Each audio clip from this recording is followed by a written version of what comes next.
भारत माता की जय। भारत माता की जय। भारत माता की जय। वंदे मातरम। वंदे मातरम। वंदे मातरम। गौ माता की जय। गौ माता की जय। वीर।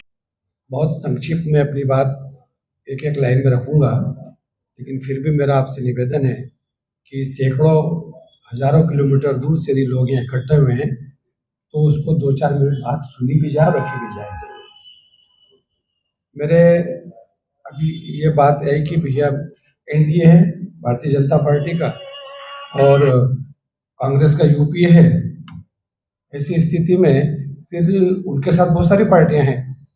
हमें क्या आवश्यकता है कि हम कुछ पार्टियां और बना के अपना गठबंधन बनाएं? तो सीधी सी बात यह है कि हमें एक विचारधारा की आवश्यकता लग रही है। हमको लगता है कि वो जो होना चाहिए उन लोगों ने नहीं किया, इसलिए हमें इस विचारधारा को लेकर खड़े होना चाहिए। तो सबसे पहले ये बहुत आवश्यक है कि हम उन मुद्दों को तय करें। अन्यथा अभी हमने देखा है कि मंच से किसी ने कुछ कहा, उधर से किसी ने विरोध किया, ये होगा। इसलिए सबसे पहले तय हो कि कौन कौन से मुद्दे हमारे गठबंधन का हिस्सा होंगे। उन मुद्दों पे सारी पार्टियां सहमत होंगी और उसके बाद उस बातों को लेकर हम मैदान में जाएंगे। एक बात, स्वाभिमान पार्टी का मुख्य मुद्दा जो है प्रकृति केंद्रित विकास। हम मानते हैं कि पिछले 350-400 वर्षों में सीमेंट को इस प्रकार से सीमेंट के जंगल खड़े कर दिए गए मनुष्य को सुखी करने के नाम पे। मनुष्य केंद्रित विकास हुआ लेकिन प्रकृति का विनाश हो गया। आज मनुष्य सुखी नहीं हुआ, उल्टा उसकी उम्र कम हो गई।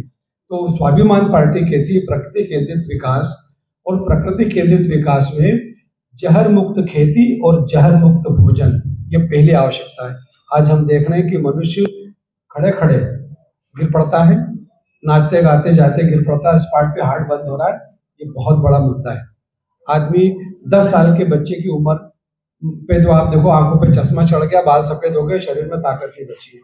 ये बहुत बड़ा मुद्दा है और ये होगा विष मुक्त खेती और विष मुक्त भोजन से। एक बात बस अपनी बात में आखिरी बात करके खत्म कर रहा हूं। भारत में यूरिया केमिकल से जो जहरीली खेती की गई है उसका लगभग 25 लाख करोड़ रुपया प्रति वर्ष खाली यूरिया और खाद बनाने वाली कंपनी को सब्सिडी के रूप में दिया जाता है। किसान को वो बोरी 360 में मिल रही है, लेकिन एक बोरी पर 1800 रुपये प्रति बोरी सरकार खाद बनाने वाली कंपनी को दे रही है। उसका परिणाम जहरीली खेती, जहरीली नदियां, पहाड़ काट दिए गए, पेड़ काट दिए गए, सब सूख रहा और रेगिस्तान बनाने की तैयारी हम बढ़ चले उस तरफ। तब प्रकृति केंद्रित विकास एकमात्र मुद्दा है। अब उसकी जड़ में महेश भाई योगी जी आपका नाम है ना जी, अब मैं आप सब भाइयों से निवेदन करूंगा कि ऐसे स्वर आए थे गाय बछड़ा, ये कहां से आ गया बीच में।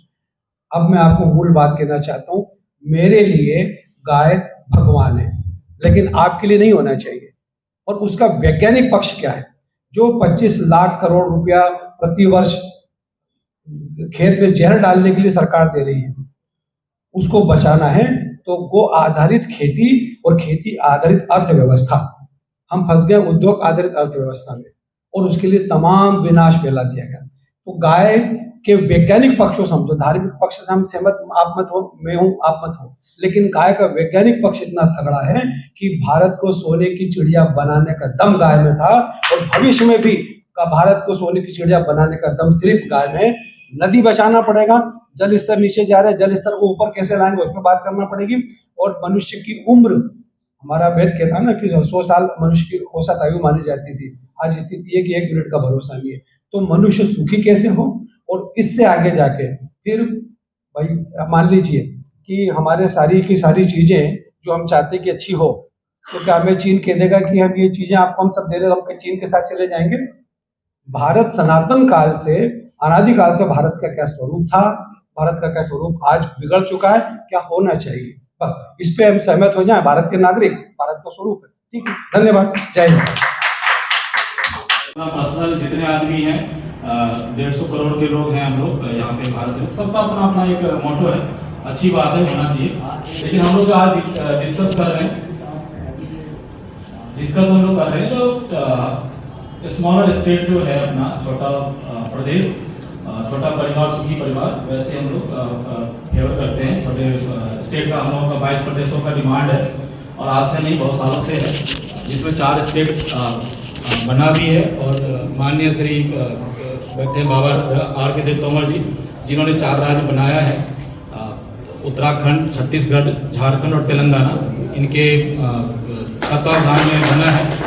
और ये फेडरेशन के अध्यक्ष भी हैं और बहुत ज़्यादा ज्ञान रखते हैं पॉलिटिकल के बारे में, और इलेक्शन वगैरह भी फाइट किए हैं। और शिबू सोरेन जी और जॉर्ज फर्नांडिस जी इनके दोस्त रहे हैं। और तो हम लोग जो जिन मुद्दों पे बात कर रहे हैं उसमें एक एक करके, चाहे गाय का मुद्दा हो, सबका अपना मुद्दा है और सबका स्वागत है। किसी से हमारा कोई बैर नहीं है, किसी से कोई वो नहीं है। जो भी हम लोग बदलाव चाहते हैं, यहाँ पे देश में परिवर्तन चाहते हैं।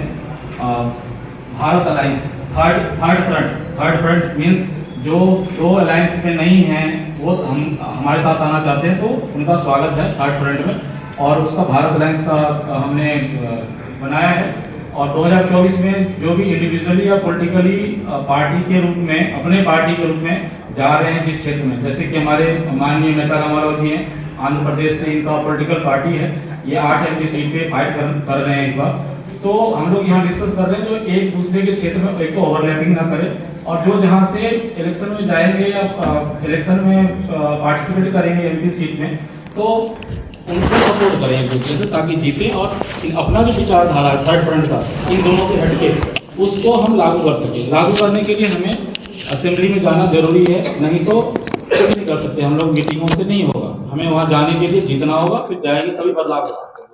और यहाँ पे जितने भी अध्यक्षगण हैं, सब लोग हैं, सबका हक है ऊपर ही बैठने का, लेकिन यहाँ पे जगह कम की वजह से बहुत से लोग नीचे हैं और सब माननीय हैं, सदस्य हैं यहाँ पे।